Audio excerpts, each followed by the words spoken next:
This is Algebra 2 with Trig. This is Unit 1, C.2b. We are solving quadratic equations by finding the square roots. A little bit more algebra today by solving for our values using algebra. We're going to be taking square roots of both sides of the equal sign. Okay, you can solve square roots to... Now, we can use square roots to solve some types of the quadratic equations. When s is greater than 0, because you can't take the square root of a negative, then the equation x squared equals s has two real solutions. You either have the positive square root of s, or you have a negative value square root of s. When we talk about the negative, we're not talking about the negative answer. We're talking about what's being squared could have been a negative number being squared or a positive number being squared to equal this s value. So when we divide by 5 to both sides, we get x squared equals 16. Now, because we have our square root, or our value being squared by itself, we're going to take the square root of both sides, and we get a plus or minus answer because we're taking the square root of both sides of the equal sign. X could have been a positive 4 being squared times 5 to make 80, or it could have been negative 4 squared times 5 to equals 80. Two different ways to get 80. Two different numbers, plus or minus 4. Here, just using algebra, like we talked about. So we add 16 to both sides to get 50. Now what are we going to do?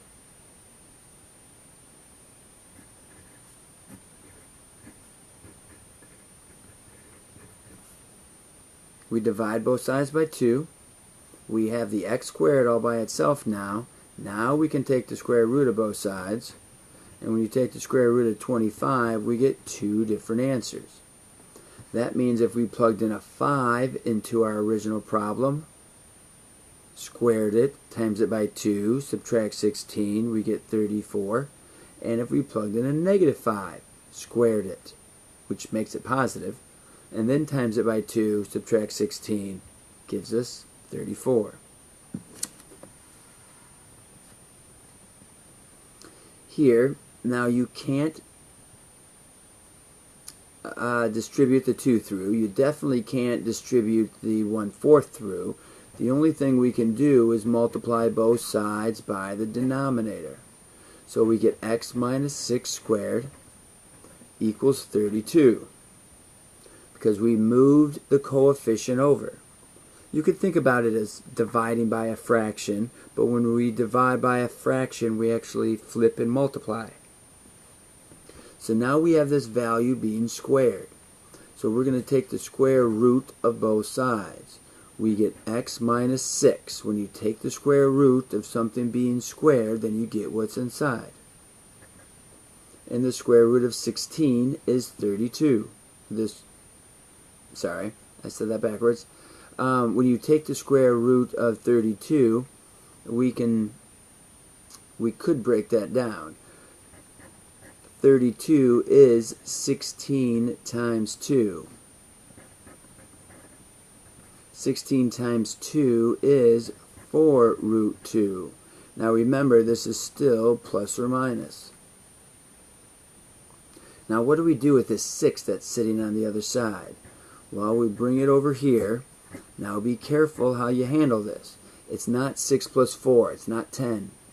It is 6 plus or minus, because the 6 is positive. The 4 is a plus or minus root 2.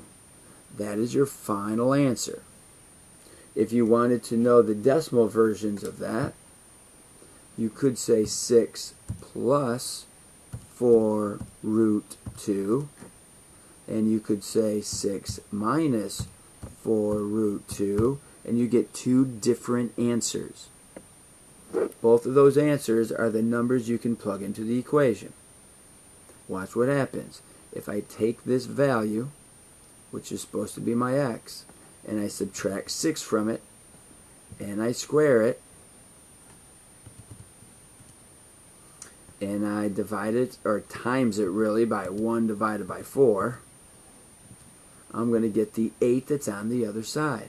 It worked out. You can check your answers when you're working with algebra.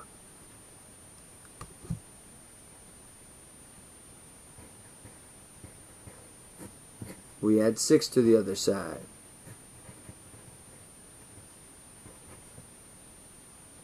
Now what do we do?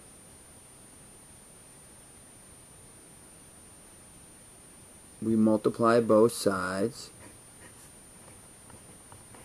by 25. So we get x squared equals 100. Now what's being squared is isolated to one side. So we can take the square root of both sides. So we get x equals plus or minus 10. So if we plugged in a 10 to this side and squared it, and then we divided that by 25, and then subtracted the 6 from it, I'm expecting to get -2 as an answer. Well, the same thing is true if we plugged in a -10 and squared it, divided that by 25, and then subtracted 6. Order of operations, remember, says division before subtraction, so it is not calling this 19. You're going to get -2.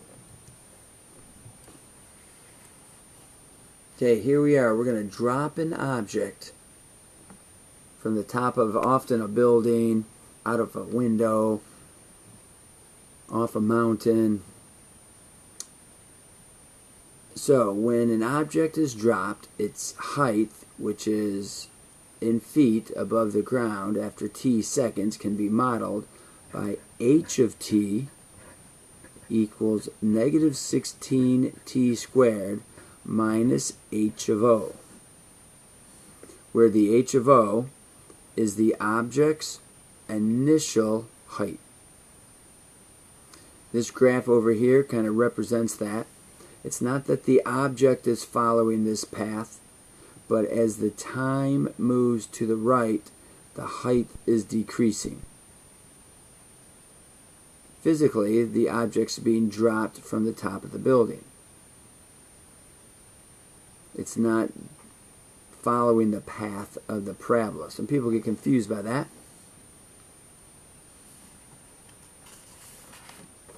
So let's go ahead and try some of these problems. So this first one, if you drop an object off the roof of an apartment building that is 240 feet tall. So if we have our apartment building, put some windows into it, front door maybe, and we put you at the top of the building, and you're holding that water balloon so Susie gets wet. We're dropping an object off the top of an apartment building. This apartment building is 240 feet high. The question is, how long will it take? What is the height in terms of time of -16t squared minus, well, no, it's not a minus, it's a plus. So let's slide back here, apologize. This is plus h of o, because it's your height. Your height is a positive number when we're talking about distance. H of o, the original height of the object.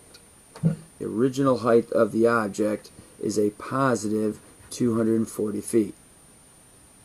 Well, what we want to know is, when does the object hit the ground? The object hits the ground when the height is 0.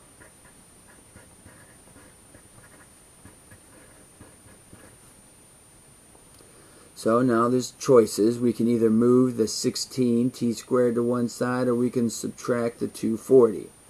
This time, let's add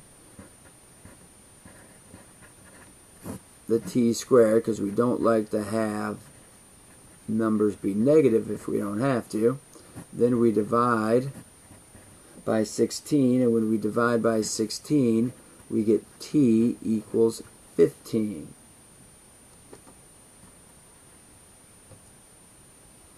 And when we have 15, and we take the square root of our 15, we get our answer of 3.87.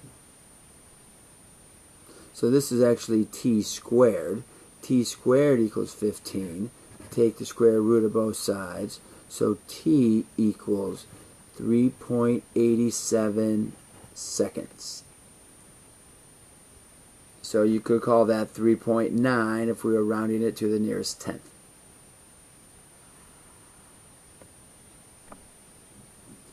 This one should be h of t equals 0.019 s squared. H of t is function notation.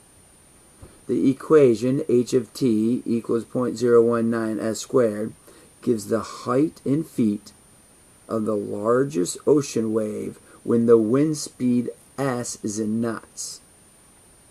Okay, so the more the wind blows, the bigger the waves get. What is the wind speed if the wave is 20 feet?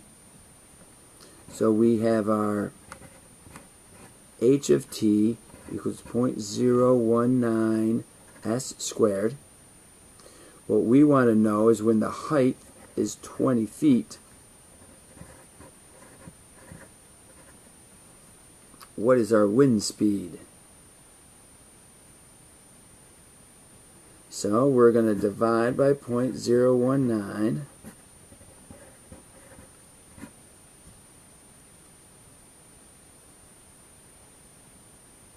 So we take our 20 and divide that by 0.019. We get the answer of 1052.63. So we're going to take the square root. Now instead of writing down a decimal version, I'm going to say second, and down here at the bottom of your screen is the answer. So second answer puts the actual previous answer into the square root. So you're getting more of an accurate answer. 3244. So 3244 knots. That's the speed of the wind.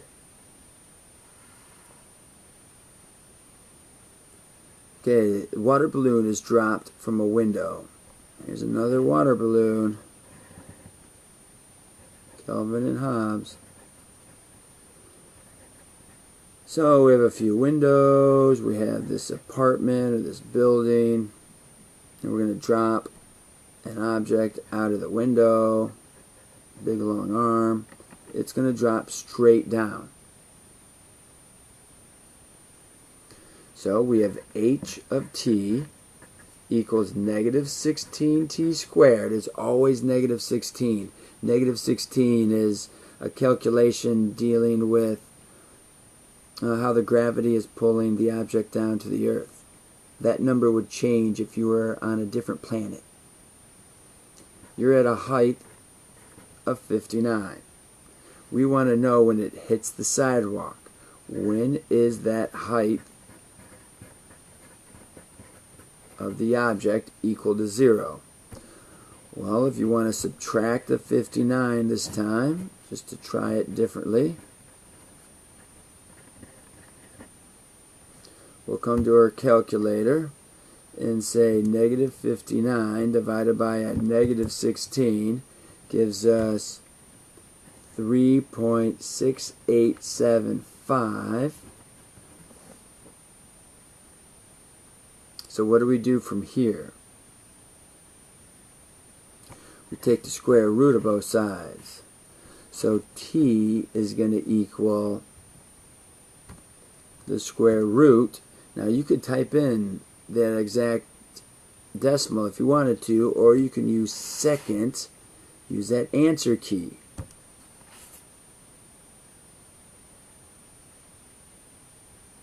And hit enter. And then you see that the time is going to be 1.92, and those are seconds. So 1.9 seconds.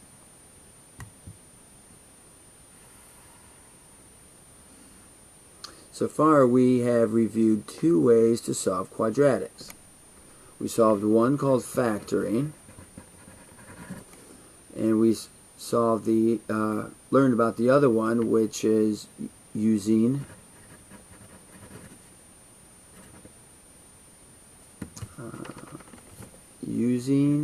square roots.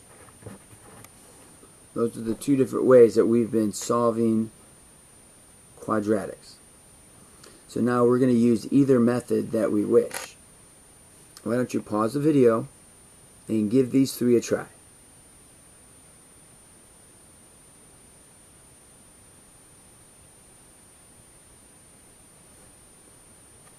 So I look here, I have two different types of x's. I have one squared and I have a normal x. So two different types. So I need to bring everything to the same side of the equal sign.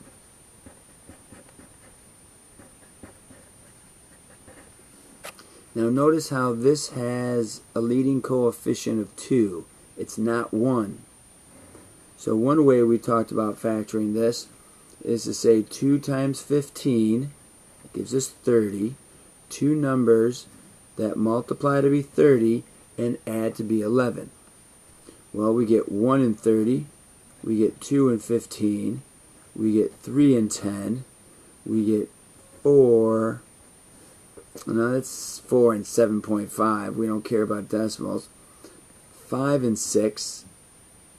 Now you see how those numbers are close to each other? So that's the way we know we've gotten through all of our different possibilities.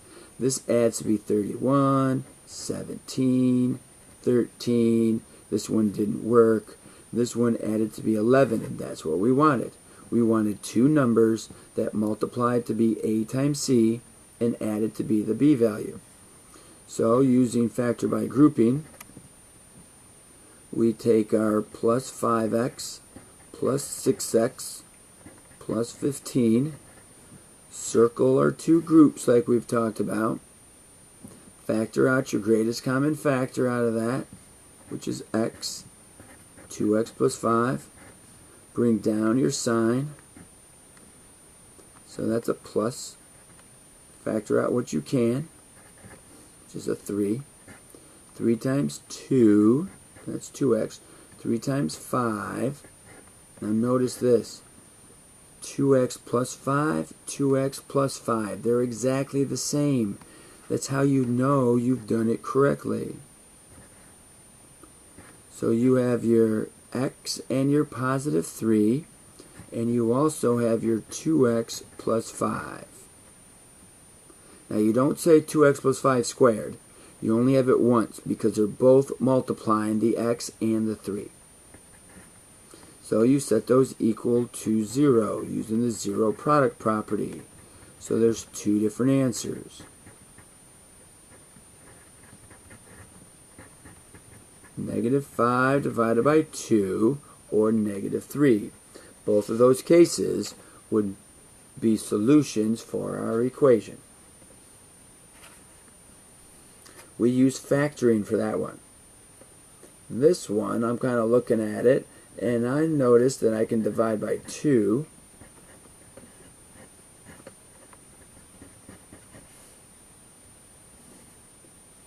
And that cuts my 88 in half. Now I have the square root all by itself. So now I can take the square root of both sides. And that gives me what I have inside equals plus or minus. And you could call that 4 times 11. Well, 4 times 11 is 2 root 11. When we're inside a radical with a 4 and 11, we can take the square root of the 4 to pull it out. So it's 2 root 11. I move my 8 over, and I get my two answers. 8 plus 2 root 11, and 8 minus 2 root 11. So those are my two values. You could look for a decimal for that if you were interested. You could say 8 plus 2 square root 11. You get that decimal. And 8 minus 2 square root 11. And you get that decimal. Two different ways to match them up. You can test one of them. Take your x value, minus 8 from it, square that value, times it by 2, and we're going to get the 88, just like we talked about. You can always check your answers if you're using a calculator. Here we divide by 18 to both sides.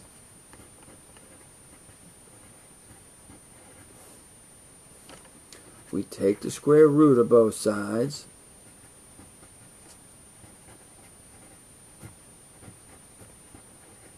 And we get the square root of 18 in the bottom.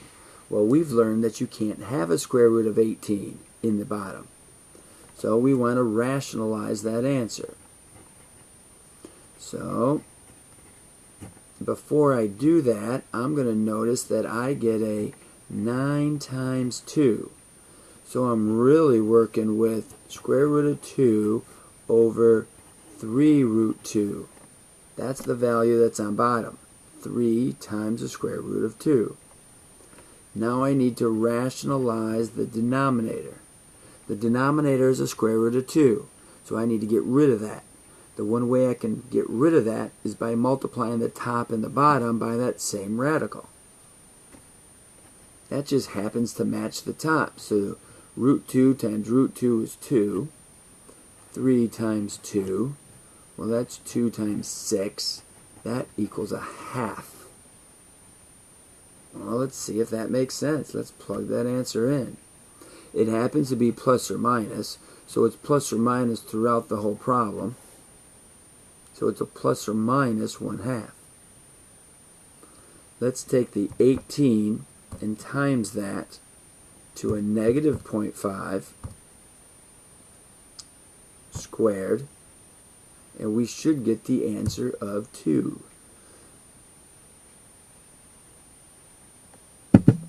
Alright, let's look back at what we're doing. We divided by the square root of 18 to both sides. So we have the square root of that and the square root of that. That's 9 times 2, so that pulled the 3 out. Rationalized it. So the root 2 times root 2 is 2. 3 times 2 is 6. That's not 1/2, it's 1/3. Way to go, knucklehead. And there it is. So we'll come on over and we'll say 18 times a negative. Now we can't do a decimal for 1/3. We have to do 1 divided by 3, and we square that. There's the 2. Perfect. Like a charm.